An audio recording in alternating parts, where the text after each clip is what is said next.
What is going on, ladies and gentlemen? Jose here at the First Round By Podcast, and today I am going to be talking about my top 5 fantasy football running back sleepers, and these are going to be in no particular order. I'm just going to throw them out there, and you do what you wish with this information, if you will. So this is my second fantasy football video. I just released one about the quarterbacks, my top 10 quarterbacks a couple of days ago. So if you haven't checked that out, please check that out. I will make sure to do my top 10 running backs, top 10 receivers, etc., in the coming days. So if you are not subscribed to the channel, please subscribe, hit that bell for notifications. Let's get into it. Fantasy football is literally my favorite time of the year, if you did not know that. So my first sleeper here, and this might be a surprise for some of you, but the ESPN rankings got him at number 24, which I feel like it's hella low for this guy. And that guy is Mr. David Montgomery. So, like I said, he is currently ranked as the 24th running back. Last year, he actually finished 17th. I know he shares the backfield with Jahmyr Gibbs. He was out for 3 games last year. He finished with 219 carries, 1,015 rushing yards, 13 rush touchdowns. Gibbs did finish with 182 carries, 945 rushing yards, and 10 rushing touchdowns. So they had pretty similar stats. I know Montgomery had more carries. But whenever David Montgomery went out with injuries, Gibbs did a hell of a job filling in for that role. I do believe Gibbs is going to get more workload this year. I feel like it's going to be 60-40 in favor of Gibbs. But as you guys may or may not know, the running back position is probably one of the ones that gets injured the most, if I would have to say, knock on wood. Hopefully nobody goes down. But obviously, David Montgomery is probably going to be the hottest the hottest backup to take. And like I said, I do believe he's still going to get a fair share of work. So keep Mr. David Montgomery in your radar. I do believe Gibbs is going to be definitely a first or second round pickup, depending on how deep your league is. If you're doing a 10-man, 12-man, whatever. If you're doing a 12-man, he will probably be there at the end of your first round. So grab Gibbs for sure. But David Montgomery, he's going to be hot for sure, so don't be afraid to grab him if he's there available beyond round 4. He shouldn't pass round 4 in my opinion. Another sleeper I got here, he is currently ranked as the 32nd running back on this ESPN cheat sheet. Mr. Austin Ekeler, who finished 26th last year. Now he is with the Washington Commanders. He did miss 3 games last year. He did have 176 carries for 628 rushing yards, 5 rushing touchdowns. He's also really good catching the ball as well. 51 receptions, 436 receiving yards, and 1 touchdown to go along with that. It wasn't his best season yet, but I feel like him going over to the Commanders is going to kind of revive his career. I know they got Jaden Daniels over there, the rookie quarterback out of LSU. I feel like him and Austin Ekeler are going to be a great tandem in the back. I expect the Commanders to use him as a workhorse. So I feel like that's one of the running backs that is going to drop very low in the draft.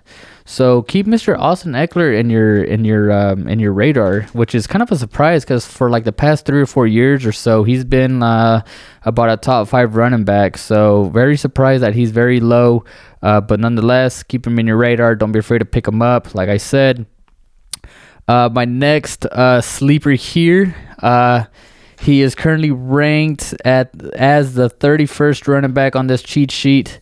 Just signed with the Bengals, Mr. Zach Moss. He did start 8 games last year in place of Mr. Jonathan Taylor. I do believe even whenever Mr. Jonathan Taylor came back, there was like a couple of games where even Zach Moss was still getting the majority of the workload. He had 6 games where he carried the total 18 times or more, and 3 of those games he had 20 plus fantasy points. He finished with 183 carries, 794 rushing yards with 5 touchdowns. 27 receptions, 102 receiving yards with 2 touchdowns to go along with that. Again, he was sharing the backfield with Jonathan Taylor. So we all know what JT did in his first 3 years with the Colts. So very excited about this move, actually. Obviously, Joe Mixon went over to the Texans, so I do believe that Zach Moss is going to get the majority of the work. I think their second running back is Chase Brown, if I'm correct, so he's going to be sharing the workload with him, but I don't foresee Chase Brown, if it is Chase Brown, I don't foresee him getting, I wouldn't even say he's not even going to get close to even half of the touches there. So Mr. Zach Moss, keep him in your radar. A lot of people are going to be sleeping on him. So yeah, he's a great runner, very elusive, can catch the ball. He kind of reminds me of like a Jahmyr Gibbs type player. So jot him down. Don't forget about him. I got 2 more for you guys. These next 2 are rookie running backs. I'm always, when it comes down to rookies, whether it's a quarterback, receiver, running back, I'm always very cautious with rookies when it comes to fantasy, just because you can never really trust a rookie.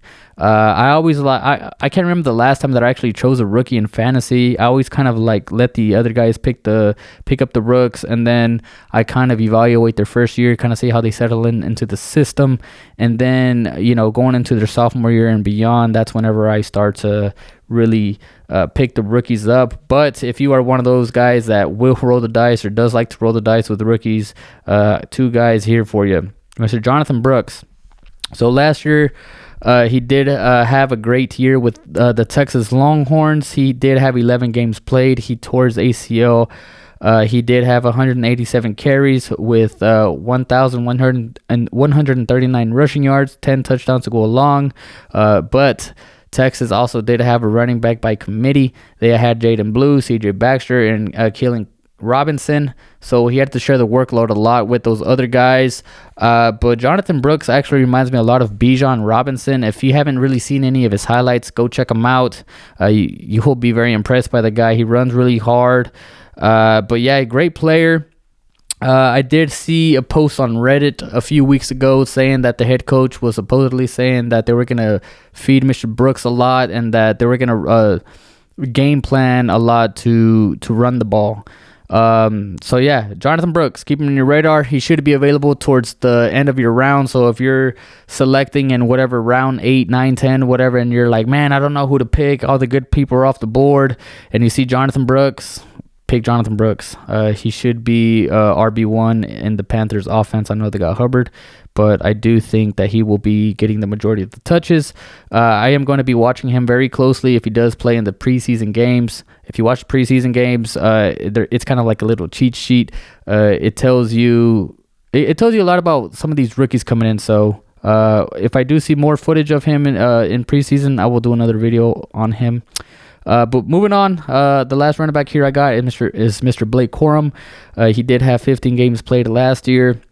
He had 1,245 rushing yards, 27 touchdowns, which actually led the NCAA, and he had 258 carries, which also led the NCAA. So if you watched any college football, you know Blake Corum was a menace. A lot of people like to blame, or not necessarily blame, a lot of people like to say the reason J.J. McCarthy was so quote-unquote successful was because of Corum. A lot of people were saying it was because of the offensive line. The truth is it's because the offensive line, Corum and McCarthy, all right? You couldn't have one without the other.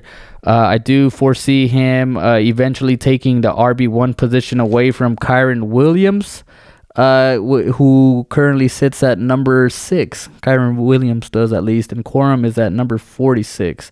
So I wouldn't want to pick Kyren Williams. Don't pick Kyren Williams, because I've actually been reading a lot of reports talking about how impressed they are with Corum, and I think Kyren Williams was actually injured a few weeks ago. I think he had like some nagging knee injury, but going into training camp, we've had a ton of months of recovery time, and he's already injured. That's not a good look.